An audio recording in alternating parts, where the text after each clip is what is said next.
அந்த வார்த்தை இன்று காலையில் உங்களோடு பகிர்ந்து கொள்ள கர்த்தர் உதவி செய்வார். 1 பேதுரு 2:9. நீங்களோ உங்களை அந்தகாரத்தினின்று தம்முடைய ஆச்சரியமான ஒளியினிடத்திற்கு வரவழைத்தவருடைய புண்ணியங்களை அறிவிக்கும்படி தெரிந்து கொள்ளப்பட்ட சந்ததியாயும் ராஜரீகமான ஆசாரிய கூட்டமாயும் பரிசுத்த ஜாதியாயும் அவருக்கு சொந்தமான ஜனமாயும் இருக்கிறீர்கள். இன்றைக்கி எல்லாருக்கும் ஒரு டைட்டில் வச்சுக்கிறோம்.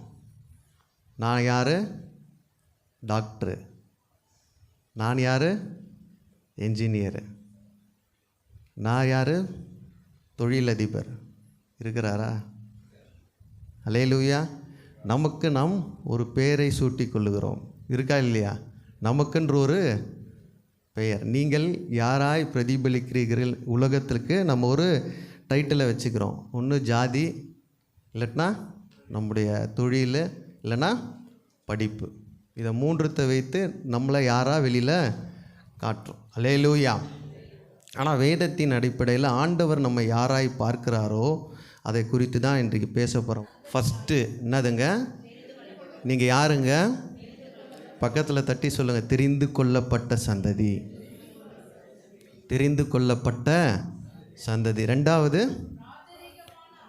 ராஜரீகமான ஆசாரிய கூட்டம். 2வது என்னதுங்க? ராஜரீகமான ஆசாரிய கூட்டம். 3வது பரிசுத்த ஜாதி. உலகத்தில் நம்ம யாருன்னு நிறைய இடத்துல காட்டுறோம். ஆனால் ஆவிக்குரிய விஷயத்தில் தேவனுடைய பார்வையில் இந்த 4மே நம்ம இருக்கணும். அல்லேலூயா.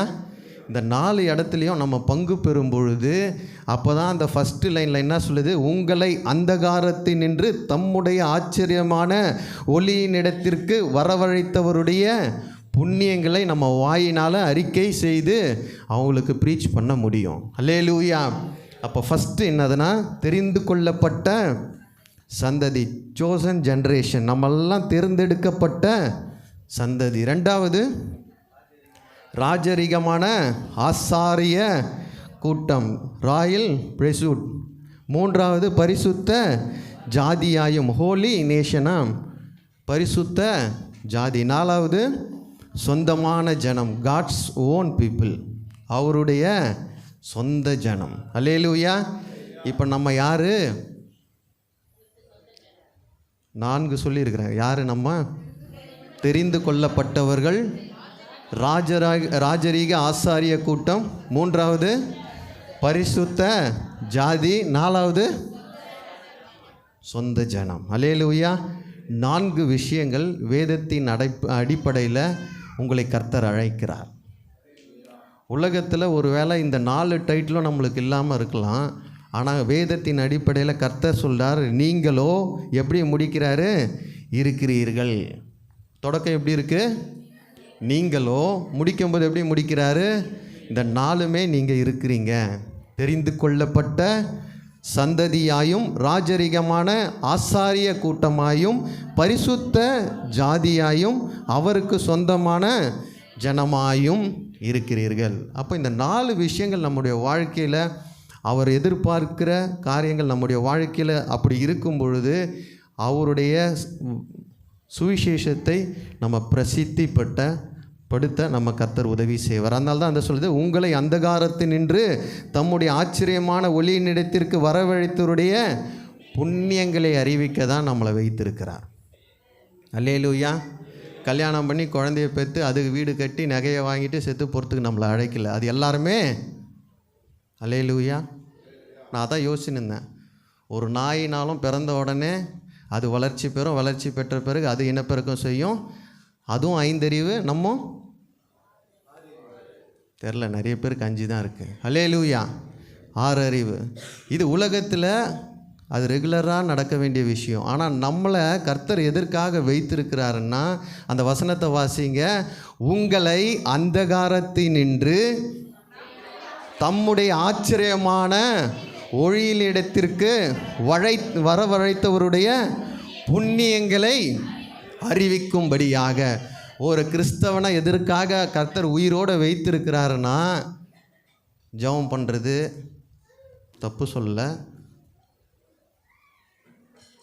வேலை கிடைக்கணும்னு ஜெபம் பண்ணுறது, வேலை கிடச்சிடும். அதுக்கப்புறமா கல்யாணம் ஆகணும், ஜெபம் பண்ணணும், கல்யாணம் ஆகிடும்.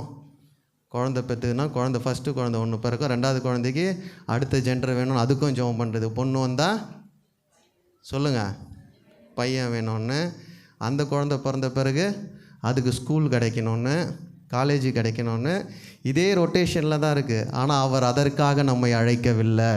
அல்லேலூயா. அவர் அழைத்தது அவருடைய புண்ணியங்களை அறிவிக்கும்படியாக. பக்கத்தில் தட்டி சொல்லுங்கள், உன் வேலையெல்லாம் நடக்கும், ஃபஸ்ட்டு அவர் வேலையை செய். அல்லேலூயா. நம்ம வேலைலாம் நடக்கணும்னா அவர் வேலையை நம்ம செய்யணும். அல்லேலூயா. நீங்களோ அவருடைய புண்ணியங்களை அறிவிக்க. அல்லேலூயா. இதுவரை ஊழியம் பண்ணாதவங்க எல்லாம் ஊழியம் பண்ணுங்க. இருக்கிறீங்களா? இது வரைக்கும் ஊழியம் பண்ணாதவங்கெல்லாம் ஏதாவது ஒரு ஊழியத்தை பண்ணுறதுக்கு இன்றைக்கி முடிவெடுங்க. நீங்கள் அழைக்கப்பட்டதின் நோக்கமாக தான். உலகம் சீக்கிரத்தில் அழிக்கப்பட போகுது. அழிக்கப்படும் முன்பாக அதான் சொல்லியிருக்காங்க, புண்ணியங்களை அறிவிக்கும்படி. நீங்கள் நல்லா பாருங்களேன், நம்மளோட உலகத்தான் சூப்பராக இருக்கிறான். 4 வீடு வச்சுருக்கான், 8 கார் வச்சுருக்கான். நம்ம இன்னும்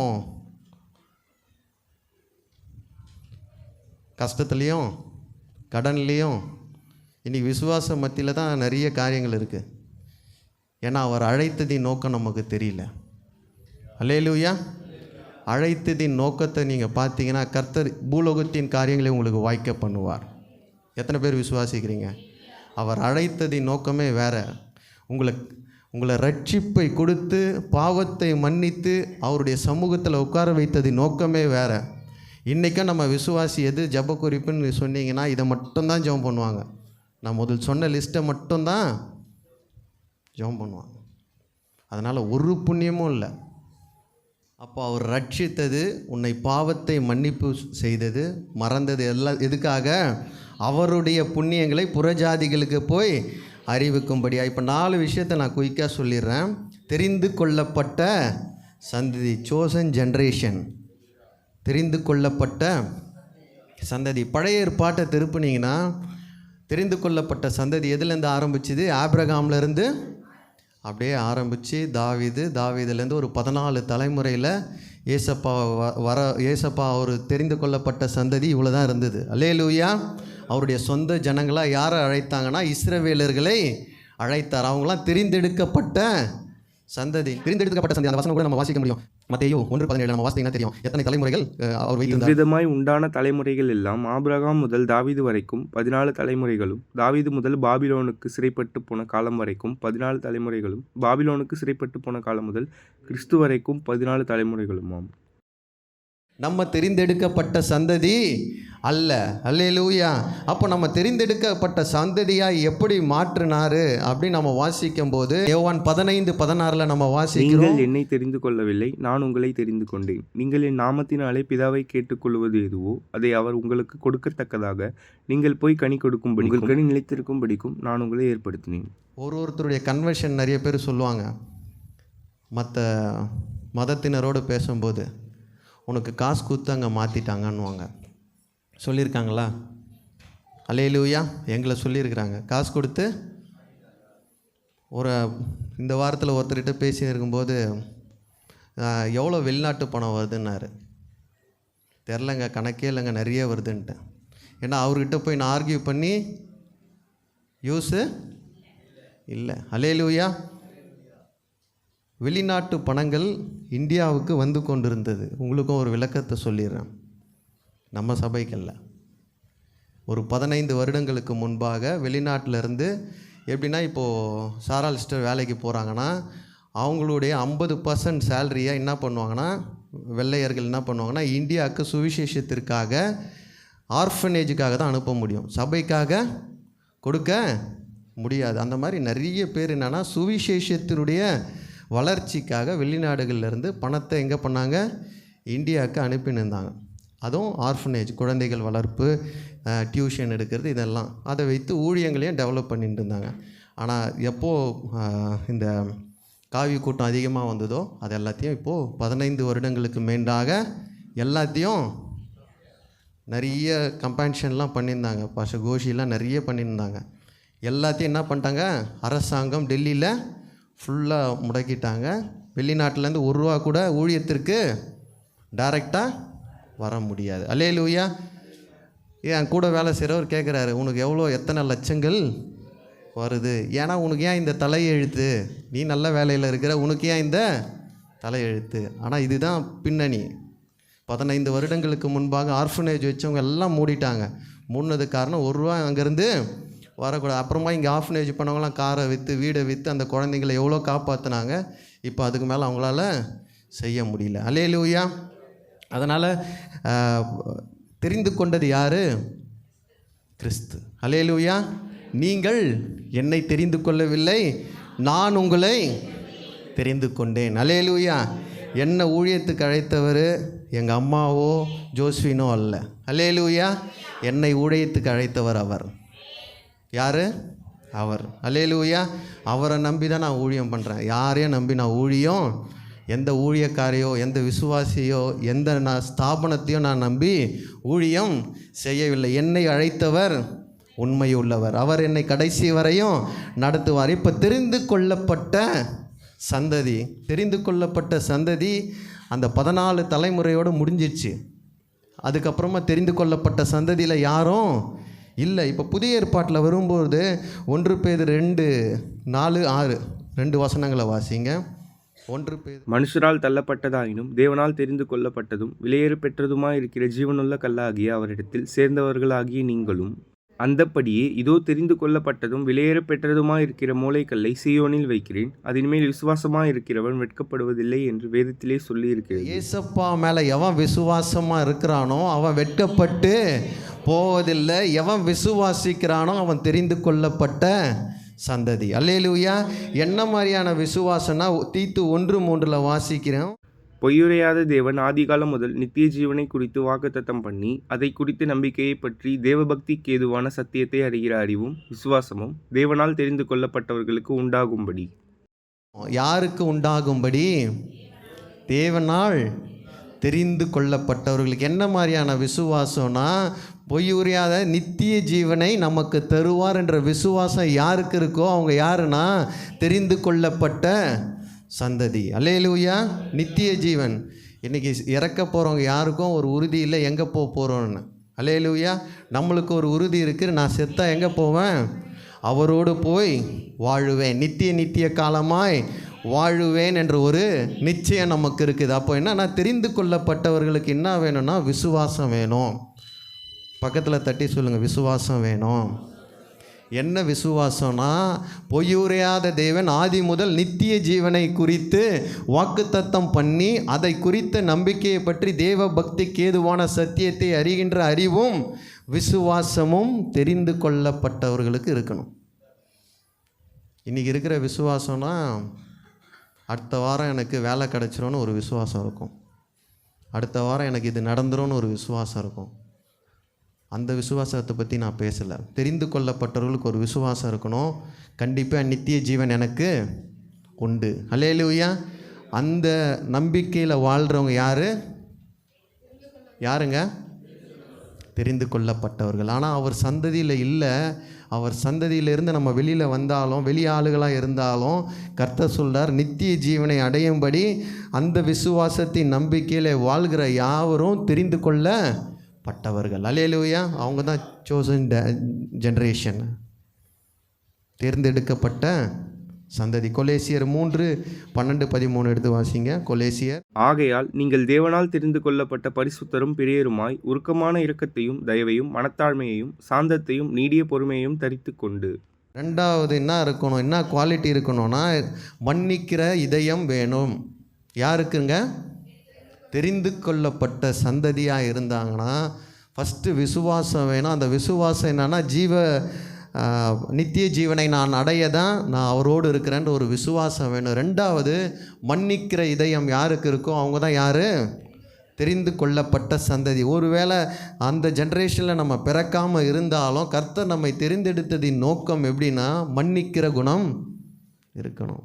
அந்த வசனம் என்ன போட்டது? ஒருவரை ஒருவர் தாங்கி ஒருவில் பேரில் ஒருத்தருக்கு ஒரு குறை இருந்ததுன்னா நம்ம ஊதி பெருசாக்கிடுறோம். அல்லேலூயா. அங்கே என்ன போட்டிருக்கு? குறை உண்டானால் கிறிஸ்து உங்களை மன்னித்தது போல ஒருவருக்கொருவர் மன்னியுங்கள். பக்கத்தில் தட்டி சொல்லுங்கள், மன்னிங்க. நல்லா தட்டி சொல்லுங்கள், மன்னிங்க. மன்னிக்கலைன்னா நீங்கள் யார்? இல்லை, தெரிந்து கொள்ளப்பட்ட சந்ததி அல்ல. அல்லேலூயா. தெரிந்து கொள்ளப்பட்ட சந்ததியாக இருந்தால் தான் அவருடைய புண்ணியங்களை நீங்கள் அறிவிக்க. அப்போ தான் நீங்கள் சுவிசேஷத்தை சொன்னால் அந்த காது கேட்டு ரட்சிக்கப்படும். அல்லேலூயா. தெரிந்து கொள்ளப்பட்ட சந்ததியாக இல்லாமல் புறஜாதியின் சந்ததியாகி போய் நீங்கள் சுவிசேஷத்தை சொன்னால் அவங்க காது மந்தமாக தான் இருக்கும், காது ஓப்பனு ஆகாது. தெரிந்து கொள்ளப்பட்ட சந்ததியாய் நம்ம வாழணும். அல்லேலூயா. நீங்களோ தெரிந்து கொள்ளப்பட்ட சந்ததி. ரெண்டாவது, நான் சுருக்கமாக முடிச்சிடறேன் டைமில். ராஜரீக ஆசாரிய கூட்டம். ரெண்டாவது என்னதுங்க? ராஜரீக ஆசாரிய. இங்கே பாருங்கள், பழைய ஏற்பாட்டில் எல்லாருமே ஆசாரியர் கிடையாது. பழைய ஏற்பாட்டில் எல்லாரும் கிடையாது. மக்களுக்கு எதனா கர்த்தர்கிட்ட சொல்லணுன்னா யார்கிட்ட போகணும்? ஆசாரியர்கிட்ட போகணும். அவங்கக்கிட்ட சொல்லணும். இவர் போயிட்டு இவர் கர்த்தர்கிட்ட போய் பேசி எடுத்துகிட்டு வந்து சொல்கிறவங்க தான் யார்? ப்ரீஸ்ட், ஆசாரியர். ஆனால் புதிய ஏற்பாட்டில் நம்ம எல்லாருமே ஆசாரியர்கள். அல்லேலூயா. யார் வேணாலும் இன்றைக்கி ஆசாரியர்களாய் மாற முடியும், பண்ண முடியும். அல்லேலூயா. அதனால தான் அந்த இடம் என்ன சொல்லியிருக்கு? ராஜரீக ஆசாரிய கூட்டம். பழைய ஏற்பாட்டில் அந்த ஆசாரியனா அவங்க மட்டும் தான் உள்ளே வர முடியும். பரிசுத்தத்தெல்லாம் மகா. இன்றைக்கும் ஆர்சியில் வந்து உள்ளே எல்லாரையும் அலோ பண்ண மாட்டாங்க. சிஎஸ்ஐயில் மேலே புல்பிட்லேயும் உள்ளேயெல்லாம் அனுப்ப மாட்டாங்க. 7 வருஷம் படிக்கணும். 7 வருஷம் எல்லாத்தையும் பண்ண பிறகு தான் ஆசாரியனாய் மாற்றுவாங்க. இன்னும் போப்போ அவங்களுடைய சட்டத்திட்டங்கள் வேறு, பைபிளின் படி அப்படியே இருக்கும்.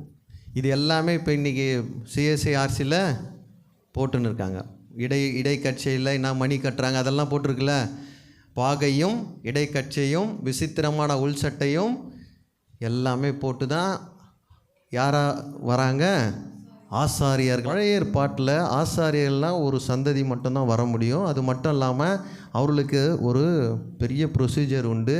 பலி கொடுத்துட்டு அவர்களை பரிசுத்தப்படுத்தி அவங்க உடையிலையும் பரிசுத்தத்துலேயும் எல்லாவற்றையும் பார்த்தா அவங்க மட்டும்தான் யார்? ஆசாரியர்கள். மற்றவங்க எல்லாம் யாருன்னா விசுவாசிகளாக தான் இருப்பாங்க. கர்த்தரோடு டைரெக்டாக பேசுகிறதுக்கு அவங்களுக்கு அனுமதி கிடையாது. கர்த்தரும் பேச மாட்டார். இவங்க இப்படி தான் இருக்கும். ஆனால் புதிய ஏற்பாட்டில் வரும்பொழுது கர்த்தர் என்ன சொன்னார்? ராஜரீக ஆசாரிய கூட்டம்.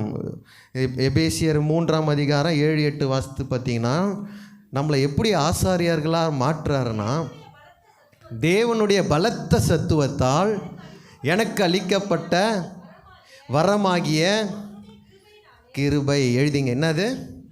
கிருபை.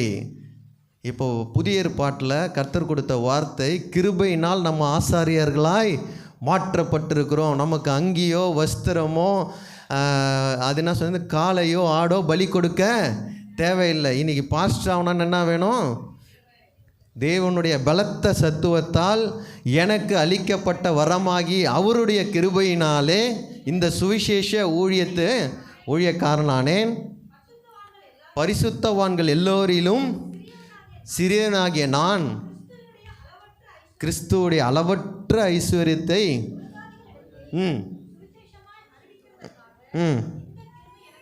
இந்த கிருபை எனக்கு அளிக்கப்பட்டிருக்குது. இப்போ ஆசாரியன் ஆகிறதுக்கு நீங்கள் போய் படிக்கிறீங்களோ இல்லையோ, கர்த்தர் கிருபையை கொடுத்தா நீங்கள் யார்? ஆசாரியர். அல்லேலூயா. இப்போ விபிஎஸ் நடத்துகிறாங்கன்னா என்ன வேணும்? கிருபை வேணும். அல்லேலூயா.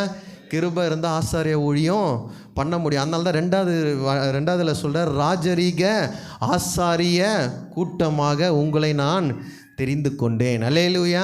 தெரிந்து கொள்ளப்பட்ட சந்ததி. ரெண்டாவது என்னது? ராஜரீக ஆசாரிய கூட்டம். அப்போது கர்த்தர்கிட்ட கிருபையை கேளுங்க. அப்பா கிருபை தாங்க, நான் ஊழியம் பண்ணணும். அல்லேலூயா. என்னையும் ஆசாரியானா மாற்றுங்க. அல்லேலூயா. அதான் நான் திரும்ப திரும்ப சொல்கிறேன், எப்போவுமே 4 பாட்டு ஒரு மெசேஜ் கையில் ரெடியாக இருக்கணும். நான் ஊழியக்காரன் இல்லைன்னு சொல்லாதீங்க. அல்லேலூயா. எது ரெடியாக இருக்கணும்? 4 பாட்டும் ஒரு மெசேஜும் பையில் எப்போவுமே, பையிலனா டைரியில் சொல்ல, மனசில் எப்போவுமே ரெடியாக இருக்கணும். எப்போ வாய்ப்பு கர்த்தர் தராரோ டெலிவரி பண்ணிட்டு வந்துன்னே இருக்கணும். அல்லேலூயா. கர்த்தர் எங்கே பேச சொல்லாரோ, அது தெருலையோ ரோட்லேயோ சர்ச்சிலேயோ ஒரு பெரிய பிரம்மாண்டமான கூட்டத்தில் உங்களை கூப்பிட்றாருன்னா அந்த நேரத்தில் எனக்கு தெரியாது, ஒரு நாள் டைம் வேணும்னு சொல்லக்கூடாது. செய்தி எப்போவுமே ரெடியாக இருக்கணும். அல்லேலூயா. பரிசுத்தவான்கள் எல்லோரிலும் சிறியவனாகிய நான் கிறிஸ்துவுடைய அளவற்ற ஐஸ்வர்யத்தை புறஜாதிகளிடத்தில் சுவிசேஷமாய் அறிவிப்பதற்காக இந்த கிருபை எனக்கு அளிக்கப்பட்டு, கிருபை வரும்பொழுது நீங்கள் ஆசாரியனாய் மாற்றப்படுவீர்கள். அல்லேலூயா. கீழே இருக்கிறவன் மேலே கர்த்தர் தூக்கிட்டு வர்றார். எதுக்குன்னா ஆசாரிய ஊழியம் பண்ண கர்த்தரை வைத்திருக்கிறார். பழைய ஏற்பாட்டில் நான் நிறைய படித்து பார்த்தேன். ராபோஜன பாத்திரத்தை தூக்கிறதுக்கும் பாய் போடுறதுக்கும் சபையை க்ளீன் பண்ணுறதுக்கும் அந்த சந்ததி மட்டும்தான் பண்ணணும். வேறு யாரும் அதில் கையே வைக்கக்கூடாது, தீட்டுண்டுவாங்க. அல்லேலூயா. கர்த்தரே அதை எதிர்ப்பாருன்னு போட்டிருக்கு. ஆனால் புதிய ஏற்பாட்டில் எப்படின்னா கிருபை அளிக்கப்பட்ட பிறகு எல்லாரும் எல்லா ஊழியமும் செய்யலாம். அல்லேலூயா. அதனால தான் கிருபை அளிக்கப்பட்டதுனால தான் விசுவாசி எதிர்க்க ஒரு சர்ச்சை சொல்லுங்களேன், ஒரு சர்ச்சை தொடங்கிடுறாங்க. அல்லேலூயா. இன்றைக்கி சபைகள் பெருக்கத்தின் காரணம் என்னதுன்னா எல்லாரையும் கர்த்தர் ஆசாரிய ராஜரீக ஆசாரிய கூட்டமாய் நம்மளை வைத்திருக்கிறார். அல்லேலூயா. ஃபஸ்ட்டு தெரிந்து கொள்ளப்பட்ட சந்ததி, 2வது ஆசாரிய கூட்டம், 3வது பரிசுத்த ஜாதியாயும். பரிசுத்த ஜாதி. அல்லேலூயா. பழைய ஏற்பாட்டில் நம்ம வாசிக்கிறோம், 1 பேதுரு 4:3 வாசிக்கிறோம், புறஜாதியாய் வாழ்ந்த. அப்போ பரிசுத்த ஜாதி நம்ம கிடையாது. அல்லேலூயா. அப்போ எப்போ பரிசுத்த ஜாதியாய் மாற்றினார்னா எபேசியர் 2:11-20 வரைக்கும் வாசிக்கும் போது அவருடைய ரத்தம் என்னைக்கு சிந்தப்பட்டதோ எல்லா ஜாதியும் இல்லை. இப்போ எது ஒரே ஜாதி? பரிசுத்த ஜாதி. அல்லேலூயா. அல்லேலூயா. இவ்வளோ நாள் புறஜாதியாய் வாழ்ந்து கொண்டிருந்த நம்மை இரத்தத்தினாலே மீட்டெடுத்து இருதரத்தாருக்கும் நடுவில் இருந்த சுவரை உடைத்து இப்போ எப்படி ஆக்கிட்டாரு? பரிசுத்த ஜாதியாய் மாற்றிட்டார். அல்லேலூயா. இன்றைக்கி ரட்சிக்கப்பட்ட நிறைய பேர் போயிட்டு இன்னும் மாற்றலை. அல்லேலூயா. ஆனால் அவர் எப்படி அழைக்கிறாரு? பரிசுத்த ஜாதி. அல்லேலூயா. அந்த இப்போது 1 பேதுரு 2:12 எடுத்து வாசித்தீங்கன்னா, 1 பேதுரு 2:12,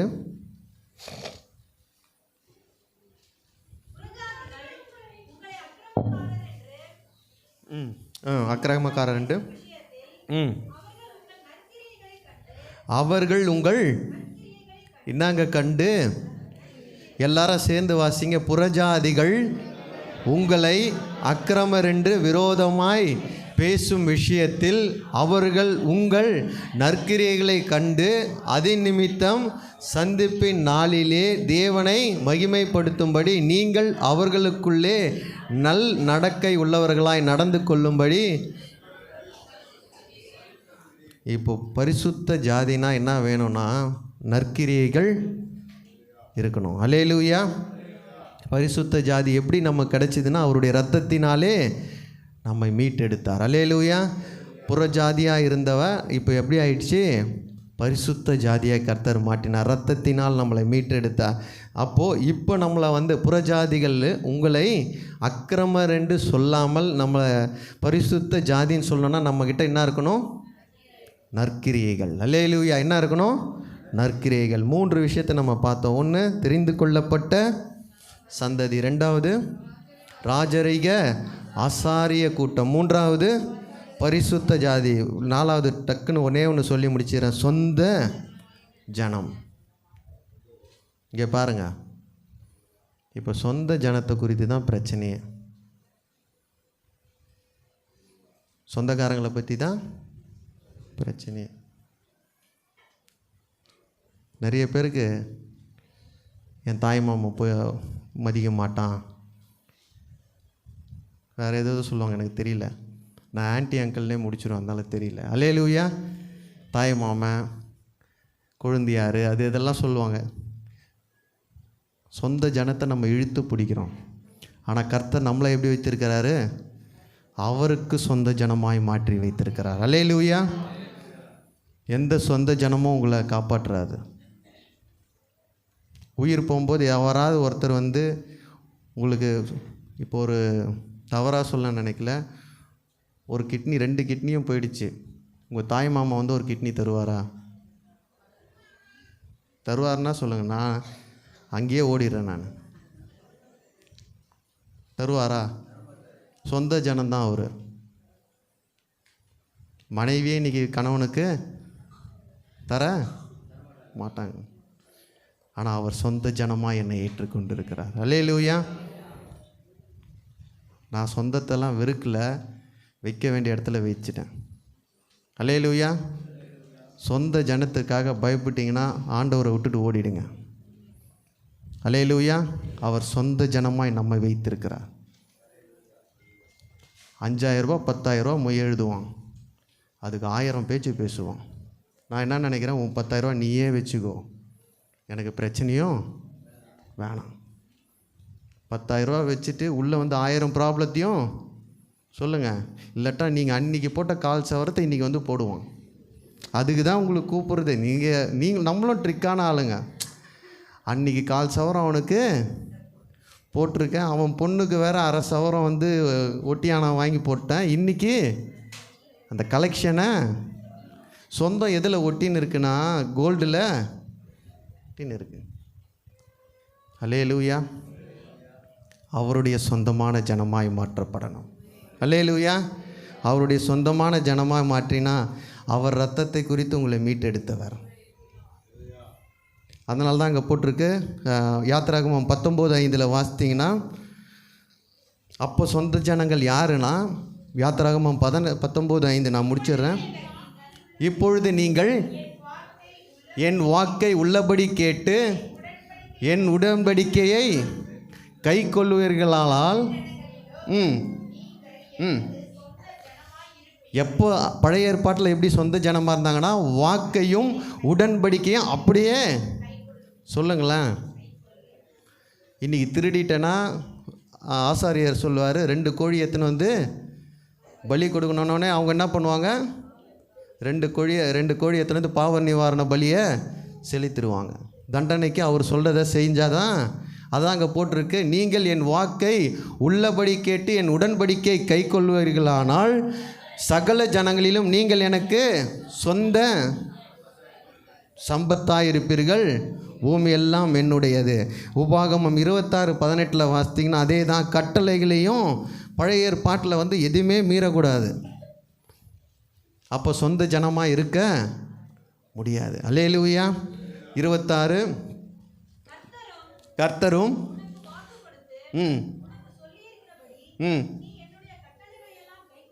கட்டளைகள் எல்லாம் கை கொண்டால்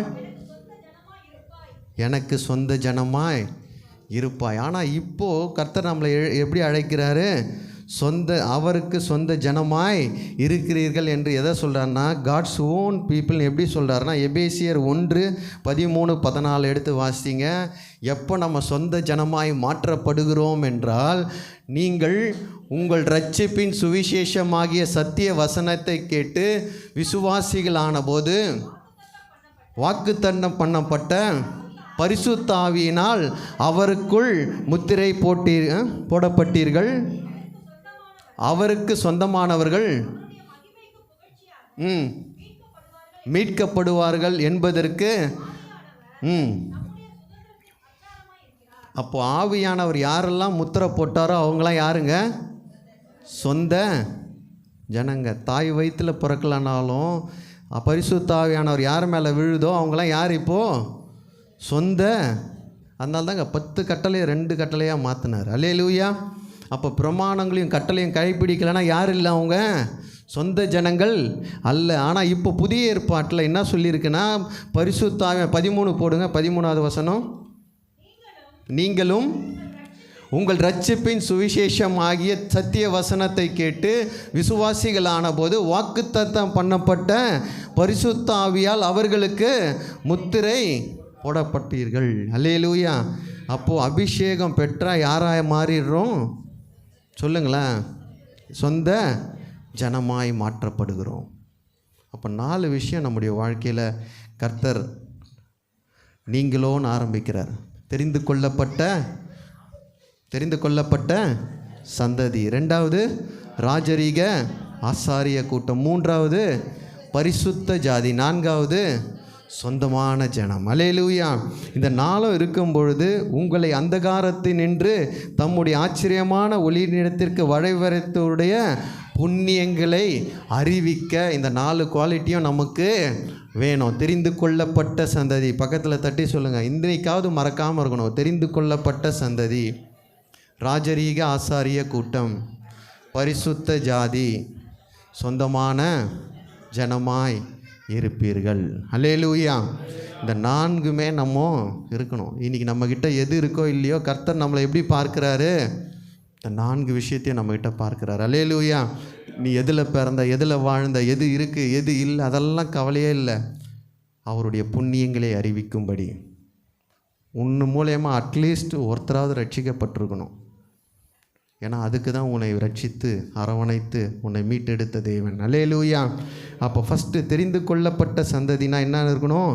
விசுவாசம் இருக்கணும். 2வது மன்னிக்கிற குணம் நம்மக்கிட்ட இருக்கணும். அல்லேலூயா. அப்போ தான் தெரிந்து கொள்ளப்பட்ட சந்ததியாய் நம்ம இருப்போம். ராஜரீக ஆசாரிய கூட்டம்னா எதனால் நம்ம ஆசாரியர்களாய் மாற்றப்பட்டிருக்கிறோம்? கிருபையை கொண்டு. அல்லேலூயா. கிருபையை கொண்டு ஆசாரிய கூட்டம். ட்ரெஸ்ஸோ உடையோ படிப்போ அந்த சந்ததியில் வந்த மக்களோ அந்த ஸ்தோத்திர யூதர்களோ கிடையாது. கிருபை உனக்கு இருந்தால் யார்? ஆசாரியனாய் மாற்றப்படுகிறாய். 3வது பரிசுத்த ஜாதி. பரிசுத்த ஜாதினா அவர் இரத்தத்தினாலே நம்மளை மீட்டெடுத்துட்டார். எந்த ஜாதியாக இருந்தாலும் அவர் இரத்தத்தினாலே மீட்டெடுத்ததின் காரணமாக பரிசுத்த ஜாதி என்று அழைக்கப்படுகிறோம். ஆனால் நமக்குள்ளே என்ன இருக்கணும்? நற்கிரியே இருக்கணும். அல்லேலூயா. நற்கிரியை இல்லாத யாரும் பரிசுத்த ஜாதியாக இருக்க முடியாது. 4வது என்ன பண்ணுறோம்? சொந்த ஜனம். அல்லேலூயா. உடன்படிக்கை நியாயப்பிரமாணங்கள் எல்லாம் இருந்தாலும் எது நமக்கு வேணும்? பரிசுத்த ஆவி உங்களிடத்தில் வரும்பொழுது நீங்கள் புது பலன் அடைந்து, பாதி வசனத்தை விட்டுறீங்களே, யூதாவிலும் சமாரியாவிலும் உலகத்தின் கடைசி வரிய மட்டும் எனக்கு. அப்போ பரிசுத்த ஆவி உள்ளே வந்தீங்கன்னா நீங்கள் சொந்த ஜனமாய் மாற்றப்பட, நீங்கள் அதுக்கப்புறமா வெளியால் கிடையாது, சொந்த ஜனமாய் மாற்றப்படுவீர்கள். அல்லேலூயா. அந்த ஃபஸ்ட்டு வசனத்தை எல்லாரும் சேர்ந்து வாசிப்போம். இப்போது நீங்களோ உங்களை அந்தகாரத்தினின்று தம்முடைய ஆச்சரியமான ஒளியினிடத்திற்கு வரவழைத்தவருடைய புண்ணியங்களை அறிவிக்கும்படி தெரிந்து கொள்ளப்பட்ட சந்ததியாயும் ராஜரீக ஆசாரிய கூட்டமாயும் பரிசுத்த ஜாதியாயும் அவருக்கு சொந்தமான ஜனமாயும் இருக்கிறீர்கள். அல்லேலூயா.